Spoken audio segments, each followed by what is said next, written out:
ಅಚ್ಚರಿಯ ಬೆಳವಣಿಗೆ ಅನ್ಸುತ್ತಾ ಅಥವಾ ನಿಮ್ಗೆ ಮಾಹಿತಿ ಇತ್ತಾ? ನನ್ನ ಹತ್ರ ಜಗದೀಶ್ ಶೆಟ್ಟರ್ ಅವರು ಈ ತರ ಬಂದು ರಿಕ್ವೆಸ್ಟ್ ಮಾಡ್ತಾ ಇದಾರೆ. ಪಾರ್ಲಿಮೆಂಟ್ ಅಸೆಂಬ್ಲಿ ಕಳಿಸ್ತಾ ಇದಾರೆ ಅಂತ ನನಗೆ ಹೇಳಿದ್ರು. ನಾನು ನಿನ್ನೆ ಬೆಳಗ್ಗೆ ಕೂಡ ಅವ್ರ ಮಾತಾಡಿದ್ದೆ. ನಾನಂತ ಕೆಲಸ ಮಾಡುದಿಲ್ಲ, ನಾನು ಹೋಗುದಿಲ್ಲ. ರಾಜಕಾರಣಕ್ಕೆ ನನಗೆ ಕಾಂಗ್ರೆಸ್ ಪಕ್ಷ ಜೀವ ಕೊಟ್ಟಿದೆ, ಮರುಜೀವ ಕೊಟ್ಟಿದೆ. ನಾನು ಆ ಕೆಲಸ ಮಾಡುದಿಲ್ಲ ಅಂತ ಹೇಳಿದೆ.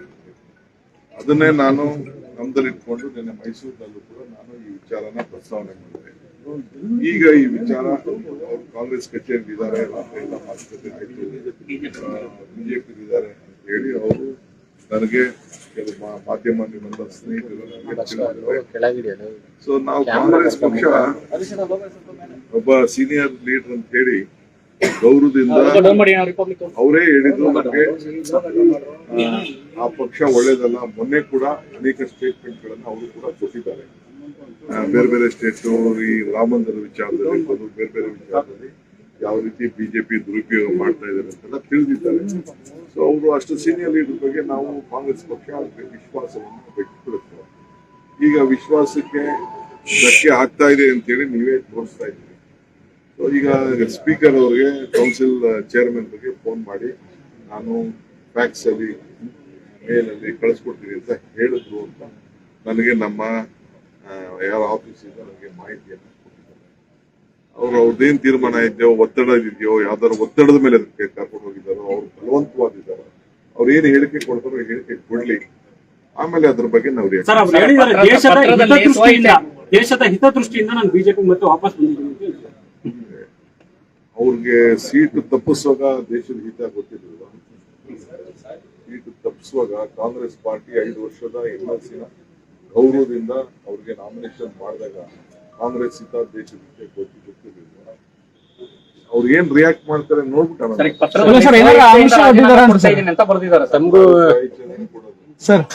ಬಲವಂತವಾಗಿ ನೀವು ಹೇಳಿದ್ರಿ ನನಗೆ ಯಾವ್ದು ಚಾಕ್ಲೇಟ್ ಸಿಕ್ತು ಅಂತ ಸರ್, ಏನಾದ್ರು ಆಮಿಷ ಒಡ್ಡಿದಾರ ಅಂತ ಸಂದರ್ಭದಲ್ಲಿ ಕೊಟ್ಟಂತ ಭರವಸೆಯನ್ನು ಹೇಳಿ ಸರ್. ಅವ್ರು ಹೇಳ್ಬೇಕು, ಅವರು ಹೇಳ್ಬೇಕು ಅವ್ರು ಏನ್ ಆಮಿಷ ಕೊಟ್ಟಿದಾರ, ಏನ್ ಕೊಟ್ಟಿದಾರ ಅಂತ ಹೇಳ್ಬೇಕು. ನಾವೇನು ಅವ್ರಿಗೆ ಬಹಳ ಗೌರವದಿಂದ ಕಾಂಗ್ರೆಸ್ ಪಕ್ಷ ಅವ್ರನ್ನ ನಡೆಸ್ಕೊಂಡಿದೆ, ಇಷ್ಟು ಮಾತ್ರ ನಾನು ಹೇಳ್ತೀನಿ. ಎಲ್ಲರಿಗೂ ನನಗೂ ಒಂದು ಆತ್ಮಸಾಕ್ಷಿ ಇರ್ತದೆ, ಅವರು ಜಗದೀಶ್ ಶೆಟ್ಟರ್ ಯಾಕಂದ್ರೆ ಕಾಂಗ್ರೆಸ್ ಅವಮಾನ ಆಗಿದೆ ಅಂತ ಅನ್ನುವಂತ ಮಾತನ್ನ ಪದೇ ಪದೇ ಅವ್ರು ಹೇಳ್ತಾ ಇದ್ರು. ಕಾಂಗ್ರೆಸ್ ಪಾರ್ಟಿ ನಡೆಯುವಂತ ಸಿಸ್ಟಮ್ ಬೇರೆ, ಬಿಜೆಪಿ ನಡೆಯುವಂತ ನಾನು ಈಗ ಮಾತಾಡಲ್ಲ. ನನಗೆ ಇವತ್ತವರೆಗೂ ನನಗೆ ರೆಸಿಗ್ನೇಷನ್ ತಲುಪಿಲ್ಲ. ಕಾಂಗ್ರೆಸ್ ಅಧ್ಯಕ್ಷರಾಗಿ ರೆಸಿಗ್ನೇಷನ್ ತಲುಪಿಲ್ಲ. ನಾನು ಕಾಂಗ್ರೆಸ್ ಅಧ್ಯಕ್ಷರಾಗಿ ಬಿ ಫಾರ್ಮ್ ಅವ್ರಿಗೆ ಕೊಟ್ಟಿದ್ದೆ. ಈ ಗಳಿಕೆ ನನಗೆ ಕಾಂಗ್ರೆಸ್ ಕಚೇರಿಲೇ ನನಗೆ ರೆಸಿಗ್ನೇಷನ್ ಇನ್ನ ತಲುಪಿಲ್ಲ. ಇಮೇಲ್ ಅಲ್ಲಿ ಕಳಿಸಿದೀವಿ ಅಂತ ಹೇಳಿದ್ರು, ನನಗೆ ಇನ್ನ ಬಂದಿಲ್ಲ. ಸಂಘ ಪರಿವಾರ ನಾಯಕರು ನಿಮ್ಮ ಪ್ರಕಾರ ಅವರು ನಿಯಮ ಬಾಹಿರವಾಗಿ ಪಕ್ಷ ಸೇರ್ಪಡೆ ಆಗಿದ್ದಾರೆ. ಹಾಗಾದ್ರೆ ಈಗ ಬೇಡ, ಈಗ ನಾನು ಈಗ ಯಾಕೆ ಮಾತಾಡ್ಲಿ, ನಾನು ಆಮೇಲೆ ಮಾತಾಡ್ತೀನಿ. ಸರ್, ಈಗ ಅವರು ಸಂಘ ಪರಿವಾರದ ನಾಯಕರು ಸರ್, ವಿಶ್ವಾಸಕ್ಕೆ ಅರ್ಹರಲ್ಲ. ಸಂಘ ಪರಿವಾರದಿಂದ ಬಂದಂತವ್ರು ಯಾಕೆ ನೀವು ಎಲ್ಲಾರ ಮೇಲೂ ನೀವು ಈ ತರ ಮಾತಾಡ್ತೀರಾ? ಸಂಘ ಅವ್ರ ಡ್ಯೂಟಿ, ಸಂಘದವ್ರು ಅವ್ರ ಸಂಘದವ್ರು ಕೆಲಸ ಮಾಡ್ತಾರೆ. ನಾವು ರಾಜಕಾರಣಿಗಳು, ನಾವು ರಾಜಕಾರಣಿ ಕೆಲಸ ಮಾಡ್ಬೇಕು. ನಾನು ಸಂಘಕ್ಕೂ ಅದಕ್ಕೂ ಏನು ಹೋಲಿಕೆ ಮಾಡ್ತೀನಿ? ಸಂಘ ಪರಿವಾರ ಅವ್ರಾಗಿದ್ರೆ ಯಾರು ಬಿಟ್ಬಿಟ್ಟು ಸಂಘ ಬಿಟ್ಬಿಟ್ಟು ಕಾಂಗ್ರೆಸ್ ಸೇರ್ಕೊತಿದ್ರ? ಇದೆ ಪಾಲಿಟಿಷಿಯನ್. ನಾನು ಯಾಕೆ ಬೇರೆ ಸಂಘ ಹಂಗೆ ಅಂತ ನಾನು ಯಾಕೆ ಮಾತಾಡ್ತೀನಿ?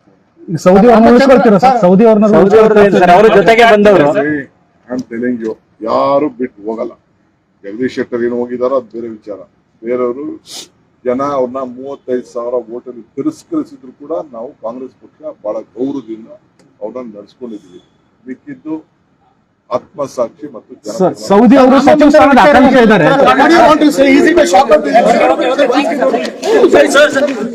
Sir, easy to shorter for sir.